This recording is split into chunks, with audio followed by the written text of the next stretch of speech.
Sí, esto lo ponemos en el paraguas del RIGI. Si el gobierno dice yo acá no me meto, como no me voy a meter en ninguna obra de infraestructura troncal, ¿no? Porque la van a hacer los privados bajo la lógica del mercado. Y si esto termina perjudicando a la industria nacional, bueno, todo esto ya era sabido que estaba dentro de las posibilidades. El gobierno ya lo sabía. ¿Por qué hace esto? Bueno, porque a contramano de a dónde está yendo el mundo, el gobierno pretende abrir las fronteras, bajar toda la intermediación, lo dijo el presidente en Davos. El peso de la regulación tiene que ser eliminado para que las empresas libremente puedan interactuar. Ese fue el mensaje que dio con una extensa clase académica en Davos, de tinte académico, y digo contramano del mundo porque estamos viendo respuestas nacionales, ¿sí?, de tinte de política industrial, empezando por nuestro principal aliado estratégico en materia internacional,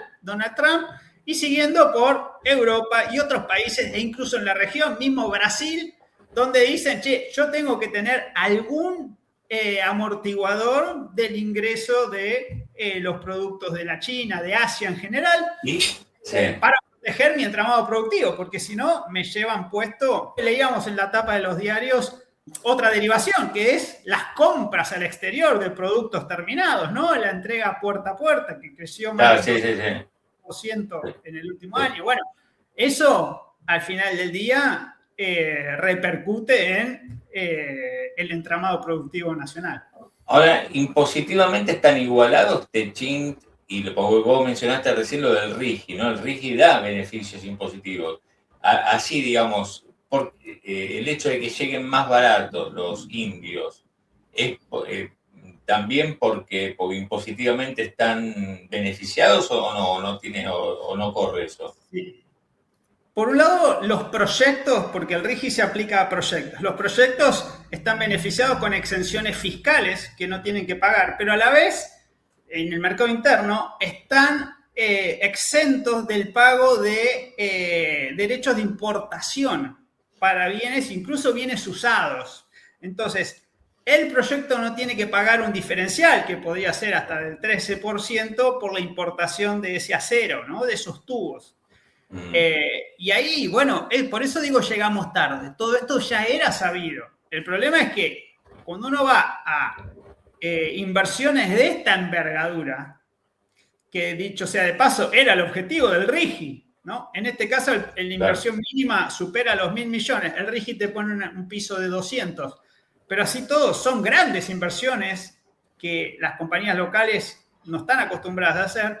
Bueno, entonces cuando uno ve esa magnitud de obra que se va a llevar a cabo, y porque además, digamos, Techint queda afuera, ¿no? Ok, Paolo Roca se queja y uno puede dirimir ahí. Ahora, detrás de Techint está todo el entramado de pymes que proveen los tornillos, las tuercas, que hacen el enchapado, que sueldan, todo lo que Techint mostró en su momento, cuando hizo Fortín de Piedra, y que mostraron tanto Techint como Sagde cuando construyeron el Néstor Kirchner, el gasoducto Néstor Kirchner. Todo eso que en ese momento fue visible, bueno, acá desaparece, porque es todo trabajo, mano de obra importada. Entonces es como un efecto multiplicador. A uno podría decir, ¿cómo sería una alternativa a eso? Bueno, la alternativa sería que el gobierno se entrometa en el buen sentido, fijando ciertas pautas mínimas. Por ejemplo, diciéndole a Saudi Energy, yo no te voy a decir que pagues más caro. Lo que te pido es que le permitas a una empresa nacional que iguale el precio. Vos vas a pagar lo mismo. Pero ¿a quién lo vas a pagar? Porque si vos lo pagás acá, esa plata queda, es trabajo argentino, es recaudación para las provincias y otras jurisdicciones. Bueno, todo ese efecto multiplicador. Pero eso no está en el ADN del gobierno. Claro, ahora vos fíjate, digo, esto que te voy a mostrar me parece que también forma parte de la evaluación que hace el común de la gente o quienes están más o menos informados o empresarios.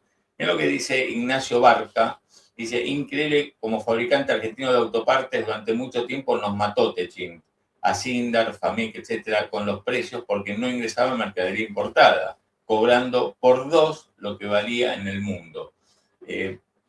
Es difícil. Yo recuerdo en su momento Cristina Kirchner peleándose o también pulseando con Techin, porque Techin fabricaba en Brasil, ¿no? En vez de fabricar acá los tubos. Entonces, pero yo en lo que sí estoy muy de acuerdo con vos es que un gobierno tiene que pararse y negociar.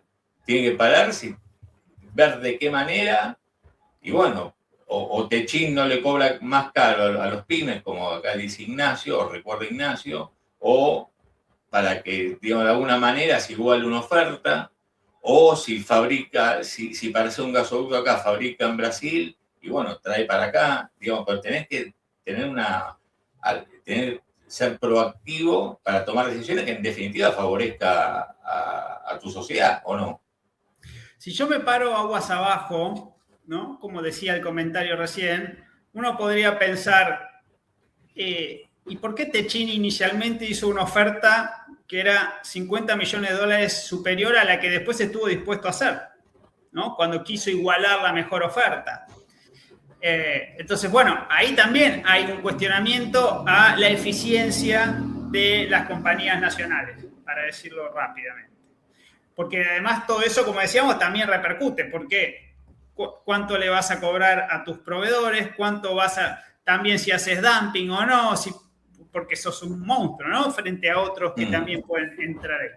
Entonces, eso, pero siempre todo eso es puertas adentro, ¿sí? Y es lo que un ministerio de producción, o como lo querramos llamar, debería estar ocupado en mirar, ¿no? Si uno quiere eso, ¿no? Tener trabajo local. Ahora, si vos decís, bueno, abro la economía, que queden en pie las empresas que puedan resistir a la competencia internacional, y dejás que productos de China, de India, etcétera, entren sin pagar ningún tipo de arancel diferencial, bueno, el efecto ya lo sabemos cómo termina esta película. Ahora, el gobierno está decidido en, primero, auspiciar el ingreso de inversión extranjera directa.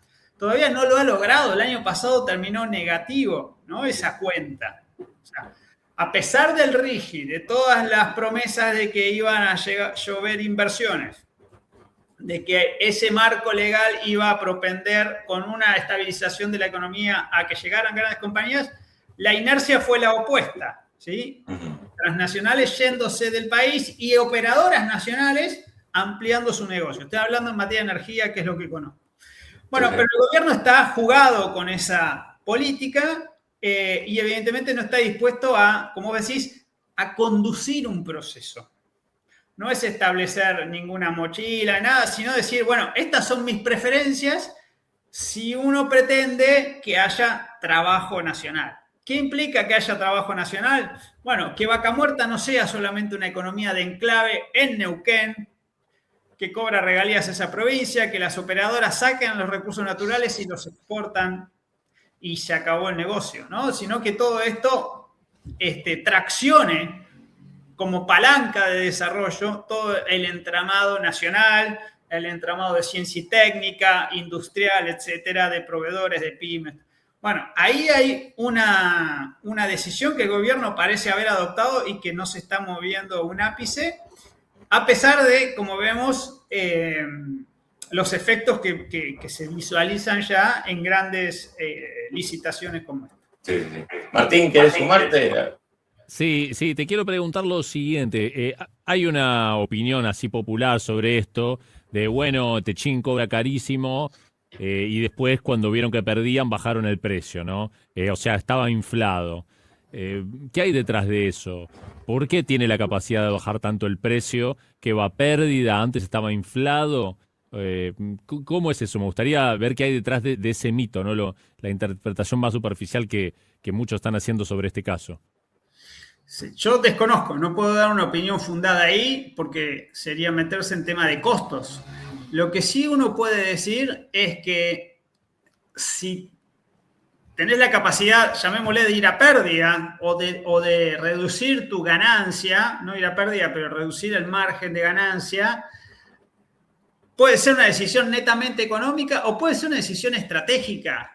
Porque no es solo Tenaris, es el grupo Techin, es un holding. Entonces puede decir, bueno, yo me quiero posicionar en los proyectos RIGI como el gran proveedor de la materia prima para estos proyectos, yo quiero quiero alambrar el país y que yo sea el que gane las licitaciones e incluso puedo reducir mi tasa de ganancia aquí porque voy a tener otra rentabilidad afuera. No sé, digamos, hacer otro tipo de evaluación de los económicos de una licitación frente a una hoja de ruta, frente a un desarrollo más estratégico. Yo no puedo avanzar de ahí, pero digo, las pulseadas con el gobierno son históricas, ¿no? Porque por un lado es la empresa industrial más grande del país y por el otro lado, muchas veces puede ser que te haga abuso de posición dominante o algo parecido, ¿no? Y muchas veces se ha amagado con defensa de la competencia, etcétera, porque es Techin o nadie más acá. Entonces decís, bueno, perjudican a Techin para beneficiar a empresas de afuera, pero aquí internamente no tiene competencia para este tipo de tubos, ¿no? Estamos hablando de más de 30 pulgadas.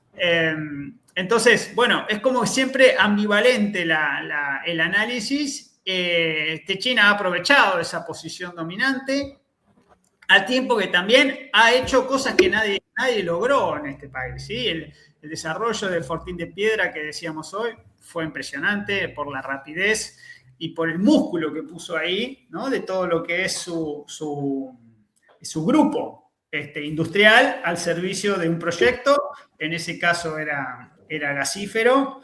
Hoy están queriendo desarrollar también un área de petróleo en Vaca Muerta, con mucho énfasis a partir de su empresa petrolera, Tecpetrol. Y después está este proyecto de cómo sumarse como la pata industrial de los proyectos de exportación, tanto de crudo como de gas natural. Recordemos que en crudo, el oleoducto que hizo YPF con otras compañías, ¿sí? Que se llama Vaca Muerta Sur Oil, que es VEMOS, siempre lo llamamos por el acrónimo, ahí tampoco fue Techin quien proveyó los caños que llegaron hace poco al puerto de Río Negro. Mira acá, Carlos García González dice, yo te iba a contar de esto, dice, acá en España gana quien ofrece el mejor precio, sigue Francia, Portugal, India, etc. ¿Cómo es a nivel, hasta donde, si vos sabés, digamos, a nivel internacional, digamos, frente a estas licitaciones y respecto de si gana alguien de afuera, digamos, no tu propia empresa, siempre teniendo en cuenta si el país tiene posibilidad de tener empresas locales que hagan el trabajo, ¿no? Que es lo que estamos hablando nosotros. ¿Cómo es en otros lugares? En estas licitaciones, digamos, ¿se le da la posibilidad al local? Hay diversidad de situaciones.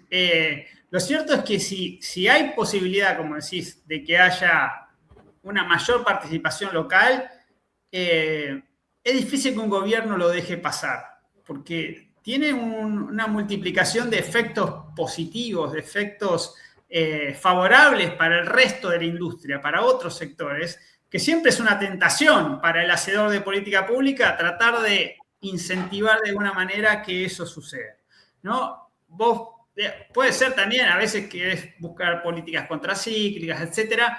Estamos hablando en general, pero hoy el mundo, hoy en particular, con esta guerra comercial entre las grandes potencias, Estados Unidos llevando adelante una política agresiva de aranceles y otros países diciendo, bueno, si China no puede colocar su producción en Estados Unidos, va a tratar de inundar al resto de los países, donde sea en Europa, sea en África o en América del Sur, en América Latina, y entonces ahí tratando de resguardar su anillo productivo. Esta es la tendencia actual, y Argentina va francamente a contramano. Uno podría decir, bueno, tal vez es lo que necesitamos hoy para recibir inversiones, podría ser una respuesta, pero el costo social, el costo productivo puede ser alto, ciertamente. O sea que vos creés que, supongamos, en este caso, valía más la pena pagar un 40% más, pero que se lo lleve Techin y que se resguarda el proceso, digamos, el tema de empleo, por ejemplo. ¿Pensás que bueno, hay que darle la posibilidad a Techint, y bueno, si la querés igualar, igualás. Ursaner dice no, porque es una mala señal para las próximas inversiones. ¿Vos qué hubieras hecho vos si te dejan definir? Yo te digo lo que hice, ¿no? Y esto sí, si me permitís una referencia personal. Yo fui al Senado de la Nación y dije... Contar a quien no sepa qué función cumplías. No, digo, cuando se estaba discutiendo el RIGI, fui como consultor invitado por una senadora, fui al Senado y propuse que teníamos que tener un capítulo en la ley de bases que contenía el capítulo del RIGI que diera ciertas facilidades a las empresas locales, a las grandes como Techint y a las medianas, para participar de los beneficios del RIGI. No por mi intervención, digamos, por todo un cúmulo de observaciones que hicieron muchos referentes, se agregó este 20% que no estaba en la propuesta inicial del gobierno. Recordemos, la ley de base vino varias veces. Sí. Y bueno, para mucha gente eso fue un avance y para otros fue, dice, claramente insuficiente. Ahora, mi respuesta está ahí. Por eso digo, hoy llegamos tarde, porque ya sabíamos que esto podía ocurrir, porque un 20% puede ser la obra civil de una gran inversión.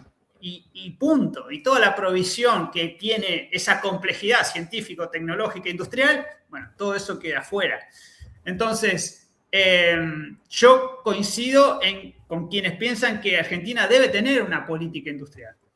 No que dé un proteccionismo acrítico para determinados sectores que después pescan en una pecera, ¿no? Pero sí promover sectores estratégicos. Uno podría pensar en una licitación como esta, decir, compitan por precio, pero yo también voy a tener en consideración alguna cuestión estratégica del país. No, bueno, eso, pensá Trump, dice, yo quiero Groenlandia por un tema de seguridad nacional.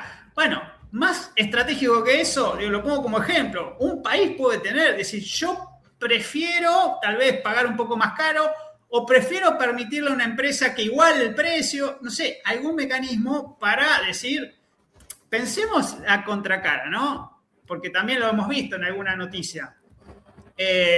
Cierran la planta de Valentín Alsina y quedan 350 empleados en la calle. Bueno, ese es el efecto que puede tener este tipo de licitación.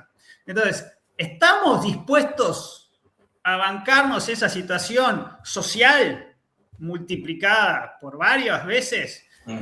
Bueno, ya lo vimos en los 90 eso. Entonces, ¿hay algún amortiguador? No sé, ¿toda esa gente se va a poner un Uber? ¿Cuánto aguanta una situación así? Entonces, bueno, uno puede decir, bueno, quiero una economía más chica, pocos ganadores, y a lo Perú, no sé, u otros países. Bueno, eso podría ser una respuesta. Argentina crece, ciertamente, Argentina reduce su exposición externa porque ingresan divisas, todo eso puede llegar a funcionar, pero con una situación social más compleja. Entonces, un país para pocos. Eso podría estar dentro del panorama del gobierno, tal vez no explicitándolo de esta manera, pero sí se lee entre líneas, entre un posteo como el del ministro que citaba. Yo por eso te preguntaba cómo es en otros lugares, pensando, porque acá algunos decían, bueno, en España gana el que tiene que ganar, pero siempre y cuando sea europeo, ¿no? Mencionaban algunos acá. En Brasil, ¿tenés idea cómo es esto mismo? Esta licitación en Brasil con la industria brasileña. Imagínate que yo te dijera, che, en Vaca Muerta solamente puedo operar YPF. Que haga UTES, que haga lo que sea, pero solo opera YPF. Bueno, esto es lo que sucede en Brasil con el Presal, con Petrobras. Entonces, a veces no solemos ni mirar a nuestro vecino. O sea, Brasil no privatizó Petrobras, hizo toda una reforma de los contratos petroleros y, sin embargo, las compañías internacionales invirtieron cuando Petrobras es el operador, tiene la posición mayoritaria en esas UTES y después tiene todo el entramado de transporte, distribución, etc. Pero tiene agencias de regulación independientes, tiene precio liberado en combustibles, o sea, tiene, digamos, varias matices al mismo tiempo, pero Petrobras es lo que es. Entonces decís, ¿qué hacen otros países? Y fíjate Chile, ¿no? Vive del cobre y Codelco no lo tocó nadie en ese país. Después le agregaron modulaciones, pero es así, digamos, cuando vos tenés un sector tan influyente, no solo en términos productivos, sino en términos de empleo, de desarrollo federal productivo, bueno, parece necio desligarse por completo, porque las reglas del mercado, las dinámicas de oferta y demanda, no te van a llevar necesariamente a un desarrollo equilibrado, etc. Y esto no es una posición ideológica, que puede ser un punto, sino esto está en la Constitución. O sea, el Estado Nacional, a través del Congreso, tiene la obligación de buscar mecanismos para favorecer un desarrollo equilibrado de las provincias, de las regiones, etc. Entonces, desligarse por completo y decir, bueno, me da lo mismo quien gane, que sea el más económico, es tal vez, ¿no? Desligarse de esa obligación.